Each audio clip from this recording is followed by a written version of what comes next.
அவர்களுடைய ஜனநாயகன் திரைப்படத்தோட audio launch அப்படிங்கிறது டிசம்பர் 17 நடைபெற போகுது. இந்த ஒரு ஆடியோ லான்ச்சுக்கு நிறைய செலிபிரிட்டிஸ் தான் கலந்துக்க போகிறாங்க.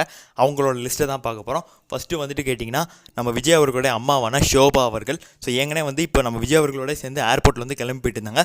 ஸோ அவங்க கூட எடுக்கப்பட்ட சில பிக்ஸ் எல்லாமே சோஷியல் மீடியாவில் ட்ரெண்டிங்காக போயிட்டுருக்கு. அதே மாதிரி நம்ம பிரபுதேவா சார், இன்னும் நிறைய பேர் வரப்போகிறாங்க. ஸோ 90s இருக்கக்கூடிய நட்சத்திரங்கள் நம்ம விஜய் அவர் கூட ஃப்ரெண்ட்ஸாக இருந்தாங்களே அந்த பட்டாலுமே பார்த்தீங்கன்னா வரப்போகுது. அதே மணிக்கு நம்ம டேரக்டர் நெல்சன் அவர்களும் இந்த ஒரு ஆடியோ லான்ச்சுக்கு வரப்போகிறாரு. இந்த மணிக்கு திரையுலக நட்சத்திரங்கள் நிறைய பேர் கூட இருக்கக்கூடிய ஒரு மாசான ஒரு அரங்கமாக தான் அமையப்போகுது நம்ம ஜனநாயகன் படத்தோட ஆடியோ லான்ச். காரணம் விஜய் அவர்களுடைய கடைசி திரைப்படம். அந்த ஒரு எமோஷனுக்காக தான் ஒன் லாஸ்ட் டைம் அப்படிங்கிற ஒரு எமோஷனுக்காக தான் இத்தனை பேர் வராங்க. ஸோ இன்னும் சோஷியல் மீடியாவில் நிறைய பேர் தனுஷன்னா வரப்போகிறாரு அந்த மாதிரி சொல்லிகிட்டு இருக்காங்க.